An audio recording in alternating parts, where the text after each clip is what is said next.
একটু আগে সংবাদ মাধ্যমে দেখে এলাম এখানকার সবচেয়ে বড় মাফিয়া তোলাবাজ গুন্ডা খুনি শকত মোল্লাকে সিবিআই নিমন্ত্রণপত্র পাঠিয়েছে আবার কয়লা কাণ্ডে।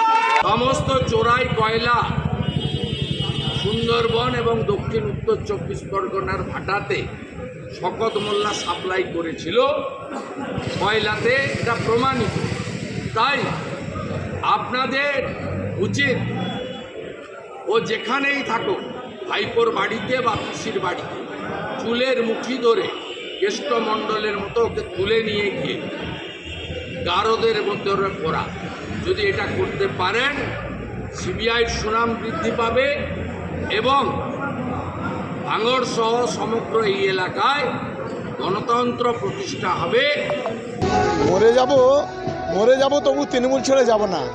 শুভেন্দু অধিকারীকে প্রথমে বোঝাবুঝি ওই কালচারটা আমাদের নয়, এখানে লোক নেই, তাই লজ্জাতে এখানে সভাটা বাতিল করে আজকের এখানে তৃণমূল কংগ্রেসকে দোষ দিচ্ছে, আমাদের দোষ দিচ্ছে। এটা একটা অসভ্যতা ছাড়া অন্য কিছু নয়। রাজ্যে বামেরা ক্ষমতা এলে শওকত মোল্লা আবার সিপিএমে ফিরে যাবেন বলে দাবি করছেন। মরে যাব তবু তৃণমূল ছেড়ে যাব না। বামেরা জীবনে কোনোদিন ক্ষমতা আসবে না, আর এই স্বপ্নটা না দেখাটাই ভালো। এই স্বপ্ন সিপিএমকে দেখা আর গলায় কলসি দিয়ে গঙ্গার জলে ডুবে মরা সমান।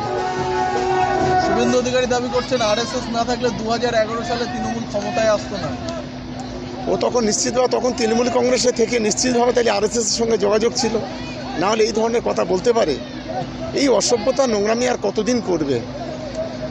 আপনার সমন এসছে, আপনি জাননি, সেই বিষয় নিয়ে শুভেন্দু অধিকারী বলছেন যে শওকত মোল্লার চুলের মুঠি ধরে গ্রেপ্তার করা উচিত।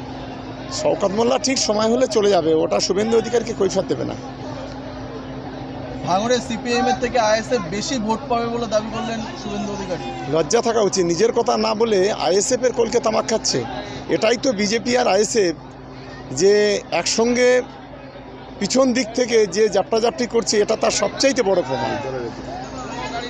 যারা বুথের এজেন্ট হবেন তাদের ভোটের আগের রাতে বাড়িতে না থাকার পরামর্শ দিলেন শুভেন্দু অধিকারী। পুলিশ এবং তৃণমূলরা এসে তাদেরকে তুলে নিয়ে যেতে পারে বলে। এত অসুবিধা এখন হয়নি দক্ষিণ 24 পরগনায় যে বিজেপির বুথ এজেন্টদের তাদের পিছনে কাটি দেবে, তাদেরকে তুলে নিয়ে যাবে, এই অভাব এখন তৃণমূল কংগ্রেসের দক্ষিণ 24 হয়নি। এটা মনে রাখা উচিত। মিনাখাতে তৃণমূলের এক নেতা পুলিশ আধিকারিককে 5 লক্ষ টাকা দিয়েছে বলে শুভেন্দু অধিকারী ইলেকশন কমিশনে কমপ্লেন। কি না বলে, একটা মস্ত বড় পাগলের কথা না বলাই ভালো। ভাঙড়ে আবারও 4 তারিখের পরে যখন বিজেপি সরকার ক্ষমতায় আসবে আবারও ওই মাটি সভা করবেন বলে হুঁশিয়ারি দিয়েছেন তৃণমূল। সারা বছর সভা করুক না, কোনো অসুবিধা নেই আমাদের। আমরা তো সবসময়ের জন্য আছি, সবসময়ের জন্য পারমিশন পাবে, কোনো অসুবিধা নেই। সিঙ্গেল ইলেকশনের সময় আমাদের ইলেকশন করতে হবে, তারপর এই যে একটা বড় ঝড় গেল সেখানে মানুষের পাশে দাঁড়াতে হবে। আমরা সময় হলে চলে যাব।